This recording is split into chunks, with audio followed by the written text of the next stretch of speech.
Masmavi Mutfak'ta hoş geldiniz. Büyük bir merakla beklediğiniz o meşhur kadayıflı kurabiye tarifimi bugün sunmaktan çok memnunum. İlk defa burada izleyeceksiniz. İyi seyirler dilerim. Tarifimize 125 gram oda ısısında yumuşamış tereyağımızı kasemize alarak başlayalım. Yarım su bardağı sıvı yağ, 2 yemek kaşığı dolusu pudra şekeri. Ben bunu gram olarak da açıklama bölümüne yazacağım. 1 paket vanilya şekeri, 1 tatlı kaşığı kabartma tozu. Siz bazen, ben huyunuzu biliyorum, aceleye getirip bir paket ekliyorsunuz iyi kabarsın diye. Kurabiyede çok sakıncalı, acı bir tat verir ve çok fazla kabarması da makbul değildir. 1 tatlı kaşığı yeterli. Şimdi bütün bu malzemelerimizi homojen bir kıvama getirelim. Yani iyice bağlayalım. Pürüzsüz bir hal alsın. Bu arada sevgili arkadaşlarım, bu tarifimi aslında bir hafta önce verecektim. Tanıtımını yaptım ama bir işim çıktı. Biraz sonra anlatacağım, zaman yeterse. Bugüne nasipmiş. Bugün sunmaktan mutluyum. İyice homojen kıvama getirdikten sonra 2,5 su bardağı unumuzu ekleyelim. Önce bir tahta kaşıkla toparlayıp daha sonra elimizle güzelce yoğuralım. Ben şöyle kabaca bir karıştırıyorum ve yoğurmaya başlıyorum. Yani ilk bir toparlayın. Toparladıktan sonra yoğurun. Bu arada hemen belirteyim sevgili arkadaşlarım, tarifimi bir hafta önce çektim. Instagram sayfamdan paylaştım. Yoğun ilgi gördü. Fakat babam kalp krizi geçirdiği için memlekete gittik. Babamı iyileştirdim. Tekrar döndük. Tarifim gecikti. Sebebi budur. Şükürler olsun. Babamı hiç merak etmeyin. Tarifimin nasibi kısmeti bugünmüş. Şöyle bir yoğuruyorum. Güzelce hamurumuzu pürüzsüz bir kıvama getirdikten sonra en son aşamada 1 su bardağı kavrulmuş kadayıfımızı ekleyelim. Bu kadayıfı her yerde bulabilirsiniz. Bütün marketlerde satılıyor Türkiye'de.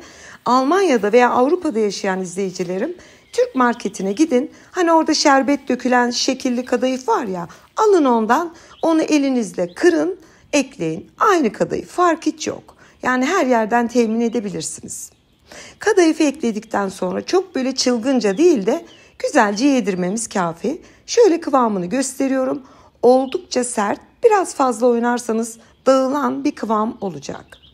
Şimdi yoğurduğumuz kurabiye hamurumuzdan göz kararı şöyle parçalar koparıp onu da yarım su bardağı kadayıfa bulayarak tepsimize dizelim. Yani beze yapmayın. Zaten beze yapamazsınız çünkü hamur dağılan bir hamur. O yüzden bakın, ben şöyle parmağımın uçlarıyla toparlıyorum. Daha sonra da böyle kadayıfa batırarak tepsiye diziyorum.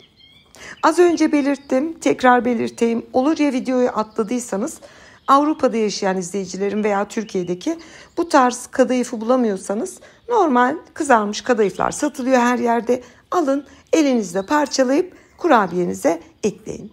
Bu tarifi de sanıyorum ilk defa bende izleyeceksiniz. Benzerleri var ama tarifin birebiri hiç yok. Yumurtasız bir kurabiye, diyebilirim ki haftalarca tazeliğini koruyor.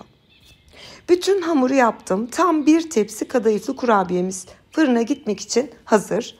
Önceden ısınmış alt üst ayar 170 derece fırında 25-30 dakika, yani hafif kızarana kadar pişirmeye gönderdim.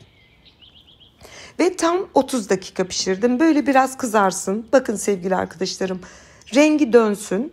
Altını da kontrol edin ve fırından çıkarın. Yani böyle bir güzellik olamaz. Şöyle size göstereyim sevgili arkadaşlarım. Kardeşlerim yedi. Hatta ben babama gittiğimde memlekette bu kurabiyeyi geçmiş olsuna gelen misafirlerimiz için yaptım. İnanın ki herkes bunu nasıl yaptın? Önce pastaneden aldım sandılar. Sonra hepsi tarifini istedi. Mutlaka denemenizi isterim. Deneyince de bana lütfen yorum olarak bildirin. Bütün kurabiyeleri hemen bir tele transfer ettim. Arzu ederseniz üzerine pudra şekeri serperek servis edebilirsiniz. Ben bir kısmına serptim, bir kısmını sade olarak sunuma hazırladım. Ve kurabiyelerimiz sunum için hazır. Şöyle size bir gösteriyorum ve büyük bir zevkle doku testine geçiyorum. Çok güzel bir kurabiye. Maliyeti çok düşük. Çünkü bir izleyicimin bir yazısı beni çok etkiledi. Selva Hanım, fındık fıstıklı kurabiye değil de daha az ama çok da güzel bir kurabiye tarif verin.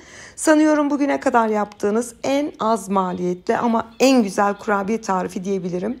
Sevgili arkadaşlarım, ağzınıza aldığınız andaki o lezzeti anlatamam. Yani kadayıf çıtır çıtır ve kadayıfın kendi lezzeti de kurabiyeye geçiyor. Muazzam bir lezzet. Bu arada ben böyle bir kurabiye kutusunda muhafaza ettim. Bu kurabiye kutusunu Almanya'da bir antikacıdan almıştım. Instagram'dan beni takip edenler bilir. Demiştim bu kutu için özel bir kurabiye yapacağım. Bu tarz bir kutuda muhafaza ettim. Haftalarca hiçbir şey olmaz ama birkaç günde bitiyor. Bu tarz bir kutunuz yoksa bir teneke kutuda muhafaza etmenizi tavsiye ederim. Şimdiden deneyecek tüm izleyicilerime afiyet, bal, şifa olsun diyorum. Yeni tariflerimde görüşmek ümidiyle. Hoşça kalın.